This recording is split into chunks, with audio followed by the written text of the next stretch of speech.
Hamas के बंधकों की हत्या करने की धमकी के बाद तेल अवीव से तेहरान तक बैठकों का दौर चल रहा है। इस वक्त हमास ने 137 लोगों को बंधक बना रखा है।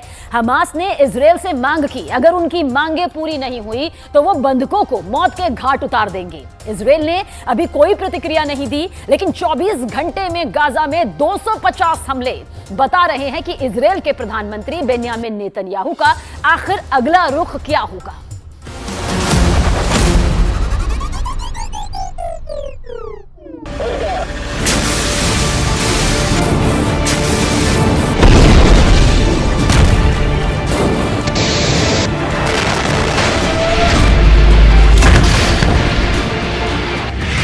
हमास की इजरायल को खुली धमकी।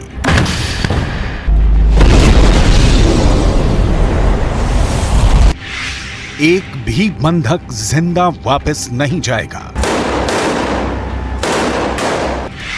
नेतन्याहू की खामोशी से उठे सवाल। 137 बंधकों का क्या होगा?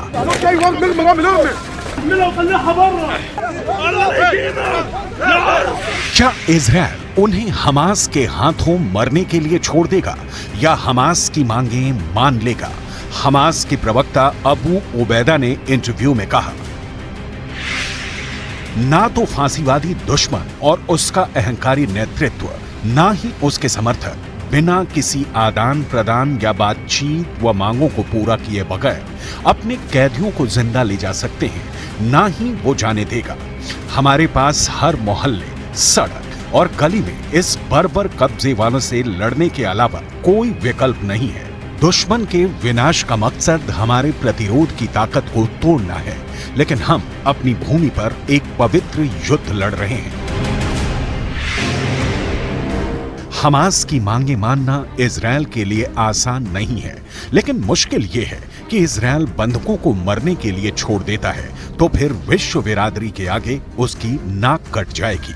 मतलब इजरायल के प्रधानमंत्री बेन्यामिन नेतन्याहू के आगे कुआं है और पीछे खाई। अगर हमास की बात मानते हैं तो उन्हें तत्काल युद्ध विराम घोषित करना होगा, जो इजरायल नहीं चाहता, और बंधकों को उनके हाल पर छोड़ देते हैं तो इजरायल की जनता उन्हें माफ नहीं करेगी। सवाल है फिर नेतन्याहू आगे क्या करने जा रहे हैं। इसकी डिटेल आपको आगे दिखाएंगे कि नेतन्याहू के पास बंधकों को छुड़ाने का प्लान क्या है। उससे पहले हमास की उन मांगों की लिस्ट देख लेते हैं जिसे पूरा नहीं करने की सूरत में हमास ने सारे बंधकों को मौत के घाट उतार देने की धमकी दी है। पहली मांग, इजरायल को तत्काल सीज फायर की घोषणा करनी होगी। दूसरी मांग, इजरायल को गाजा पट्टी तक आने वाली ईंधन की लाइनों को फिर से बहाल करना पड़ेगा। तीसरी मांग, बंधकों की रिहाई के बदले इजरायली जेलों में कैद फिलिस्तीनी कैदियों को रिहा करना होगा। इजरायल डील करने में यकीन नहीं रखता, वो ऐसी सौदेबाजी को हथियारों से तय करता है, हमले से तय करता है। इजरायल की सेना का कहना है कि उसने 24 घंटे में 250 टारगेट को निशाना बनाया।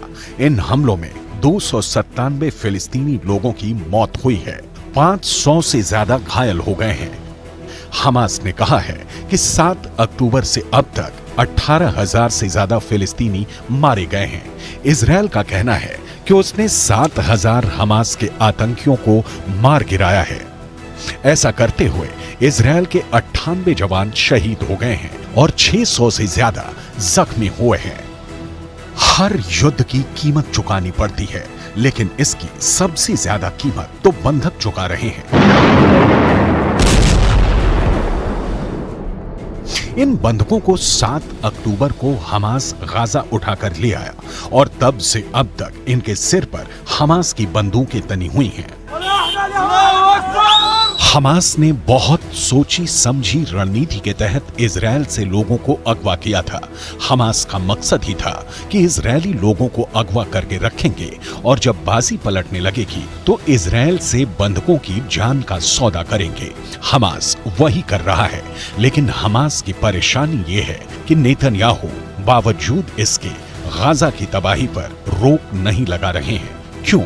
इसे जानने के लिए आपको सिर्फ 2 मिनटों का इंतजार करना होगा, क्योंकि उससे पहले बंधकों की पूरी डिटेल समझनी जरूरी है। इजरायल और हमास के बीच संघर्ष विराम हुआ था, जो 1 सप्ताह के बाद 1 दिसंबर को टूट गया। इसमें 105 बंधकों को हमास ने रिहा किया था, जिसमें से 80 इजरायली थे। इनके बदले इजरायल ने 240 फिलिस्तीनी कैदियों को रिहा किया था। इजरायल का कहना है कि अब भी 137 बंधक हमास के कब्जे में हैं। हमास 137 बंधकों के बदले इजरायल को झुकाना चाहता है, लेकिन नेतन्याहू के रुख को देखकर नहीं लगता कि वो इस वक्त किसी भी तरह के समझौते के मूड में है। यूएन में अमेरिका ने जब युद्ध विराम के प्रस्ताव पर वीटो किया तो इसका मतलब यही निकलता है कि इजरायल हमास का पूरा सफाया करके ही दम लेना चाहता है। लेकिन इस बीच वो बंधक है जिनके परिजनों का रो रो कर बुरा हाल है। इस बीच कतर है, जिसका कहना है कि फिर से सीज फायर कराने की कोशिशें जारी हैं। लेकिन दूसरी ओर कतर ही कह रहा है कि इजरायल की बमबारी सक्सेसफुल रिजल्ट देने में बड़ी अड़चन है। मतलब कतर भी चाहता है कि जैसे पहली बार सीज फायर के दौरान बंधकों के बदले फिलिस्तीनी कैदियों को इजरायल ने रिहा किया, उसी तरह एक बार फिर किया जाए। लेकिन नेतन्याहू सख्ती दिखा रहे हैं, क्योंकि गाजा के पूरी तरह तबाह होने में अब महीनों या साल नहीं लगने वाले। इजरायल चाहता है कि जब उसका गोला बारूद चलना बंद हो, उससे पहले हमास का सूपड़ा साफ हो जाए। लेकिन समस्याएं कई हैं।